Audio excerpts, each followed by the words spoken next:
Hey, how's it going? It's Sam Frost here, back with some more digital marketing advice. Now, in today's short video, I want to talk you through the benefits and value of distributing your content across multiple platforms, basically repurposing it.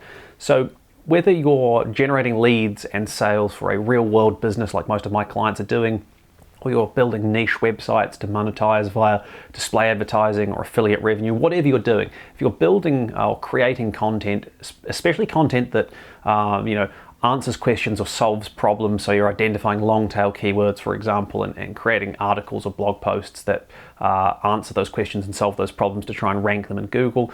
Basically, whatever you're creating content-wise, if you're doing it written content, you're leaving some value on the table and you're leaving opportunity on the table. Now, the thing to bear in mind is that different people like to consume content in different ways. So, for example, I like to listen to things, right? So, oftentimes when I'm working in my home office or out and about, I'll have like a podcast running, or even videos that are, I'm not looking at the video itself, I'm just listening to the audio. So there are multiple channels that I really enjoy, watching, or should I say listening to, channels like Company Man, for example, or Modern MBA on YouTube, or Cold Fusion's another great one, that have interesting business-related content where, okay, I can get more context by watching the full video, but just listening is good enough for me. It gets me what I want, and so I get the message, and then I can be doing other things at the same time, like taking the dog for a walk, or going out for a run, or as I said, being in the office and doing emails and doing work and so on. The next person might prefer to read, and you might prefer to read short form content, so you're really pressured for time. You just want short little snippets. Give me the bullet points.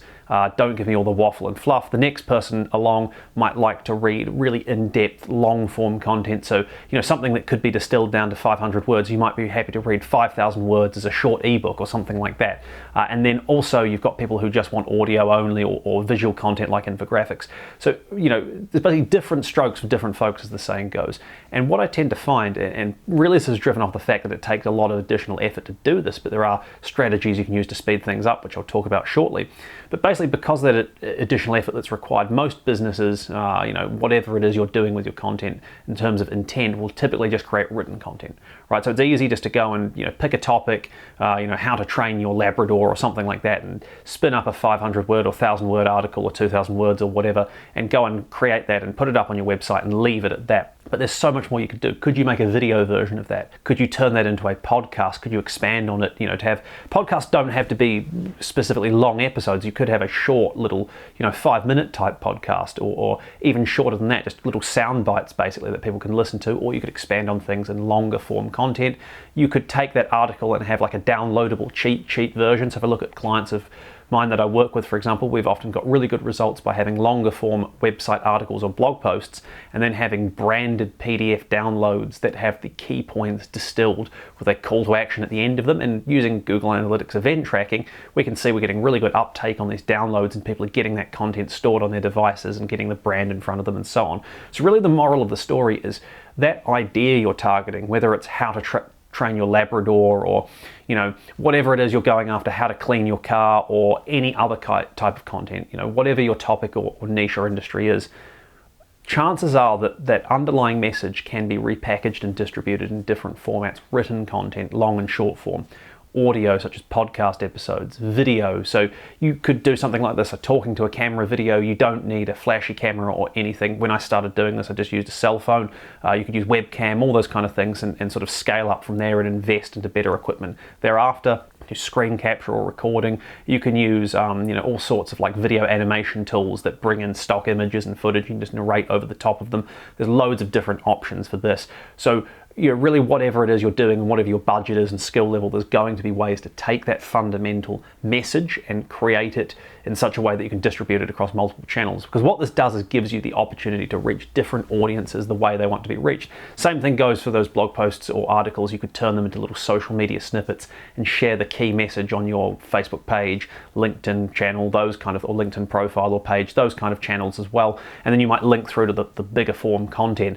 You could embed the videos that you create as well. So you can start using this one message in multiple formats and distribute it across different channels, social media networks, email, all those kind of things. And that one message, instead of just existing as a blog post or an article on your site, and you attract some readers through Google or people navigating through your site, suddenly you've got so many more opportunities to reach your target audience.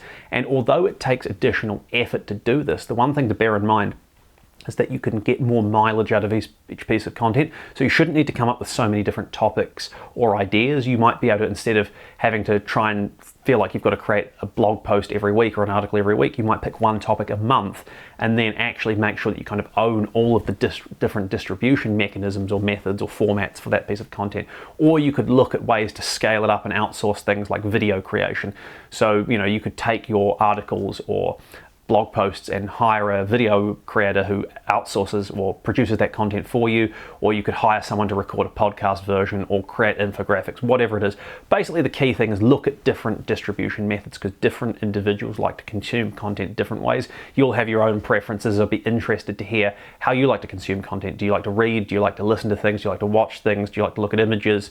What is it you prefer? Let me know in the comments below. So hopefully you find that helpful. Let me know what you think about distributing your content across multiple channels and formats. I'd love to hear your insights and hear your experiences. If you need help, you can always leave a comment below. You can email me on info@samfrost.co.nz.